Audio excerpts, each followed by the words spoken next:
Public ಕಡತ news. ಗೃಹ ಸಚಿವರಿದ್ದಾರೆ.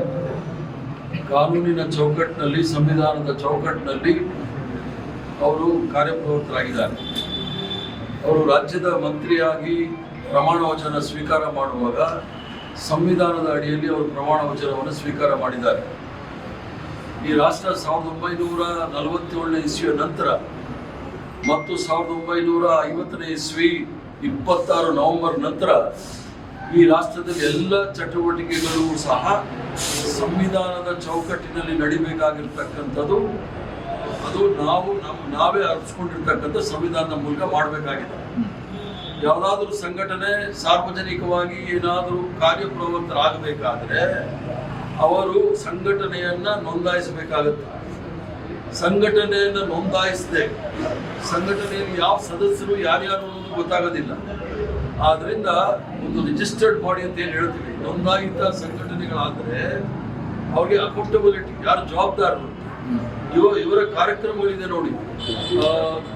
ಅದು ಬಹಿರಂಗ ಪಡಿಸದೇನೆ ಹಲವಾರು ಕಾರ್ಯಕ್ರಮಗಳನ್ನ ಮಾಡ್ತಾ ಇರ್ತಾರೆ. ಅವರ ಸದಸ್ಯರು ಯಾರು ಅಂತ ಗೊತ್ತಾಗೋದಿಲ್ಲ. ಅವ್ರು ತಪ್ಪು ಮಾಡಿದ್ರೆ ಅವ್ರು ನಮ್ಮ ಸದಸ್ಯರೇ ಅಲ್ಲ ಅಂತ ಅವ್ರು ಹೇಳೋದು.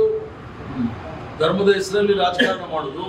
ಈ ದೇಶದಲ್ಲಿ ಯಾವುದೇ ರೀತಿಯ ಅಧಿಕೃತವಾದ ಧರ್ಮ ಇಲ್ಲ. ಈ ದೇಶದಲ್ಲಿ ವೈವಿಧ್ಯತೆಯಲ್ಲಿ ಏಕತೆಯನ್ನು ಕಂಡಂತ ಮಹಾನ್ ರಾಷ್ಟ್ರ. ಆದ್ರಿಂದ ಅದಕ್ಕೆ ಧಕ್ಕೆ ಬರ್ತಕ್ಕಂಥ ಕೆಲಸಗಳು ಈ ಸಂಘ ಪರಿವಾರದವರು ಮಾಡುವಾಗ ಅದಕ್ಕೆ ಕಾನೂನಾತ್ಮಕವಾಗಿ ಏನಾದರೂ ಕ್ರಮ ತೆಗೆದುಕೊಳ್ಬೇಕಾದ್ರೆ ಗೃಹ ಸಚಿವರು ಯೋಚನೆ ಮಾಡಬೇಕಾಗುತ್ತೆ.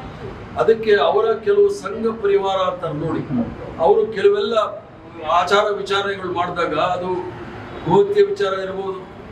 ಈಗ ಯಾರೋ ಹೇಳಿದ್ದಾರೆ, ಗೋವನ್ನ ನೀವು ರಾಷ್ಟ್ರ ಪ್ರಾಣಿಯಾಗಿ ಘೋಷಣೆ ಮಾಡಿ ಅಂತ ಅದನ್ನು ಮಾಡೋದಿಲ್ಲ.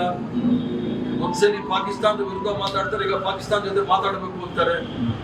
ಅವ್ರಿಗೆ ಲಂಗು ಲಗಾಮಿಲ್ಲದೆ ಇರ್ತಕ್ಕಂಥ ಮಾತಾಡ್ತಾ ಇರುವಾಗ ಅವ್ರಿಗೆ ಸರಿಯಾದ ದಾರಿನಲ್ಲಿ ಕಾನೂನಿನ ಚೌಕಟ್ಟಿನಲ್ಲಿ, ಸಂವಿಧಾನದ ಚೌಕಟ್ಟಿನಲ್ಲಿ ಮಾತಾಡಿ ಅನ್ನೋ ಉದ್ದೇಶದಿಂದ ನಮ್ಮ ಪ್ರಿಯಾಂಕ್ ಖರ್ಗೆ ಅವರು ಗೃಹ ಸಚಿವರು ಹೇಳಿದ್ದಾರೆ. ತಪ್ಪೇನಿದೆ ಸರ್. 100 ವರ್ಷ ಆಗಿದೆ RSS ಗೆ.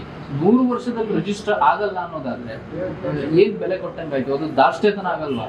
ಈಗ 100 ವರ್ಷದಲ್ಲಿ ಅವರು ನೋಂದಾಯಿಸದೆ ಮಾಡ್ಕೊಂಡು ಬಂದಿದಾರಲ್ಲ, ಹೇಳ್ಕೊಳ್ಳಕ್ಕೆ ಇಡೀ ಪ್ರಪಂಚದಲ್ಲಿ ಅತಿ ಹೆಚ್ಚಿನ ಸದಸ್ಯರಿದ್ದಾರೆ ಅಂತ. ಆ ಸದಸ್ಯರ ಲೆಕ್ಕ ಕೊಡಿ.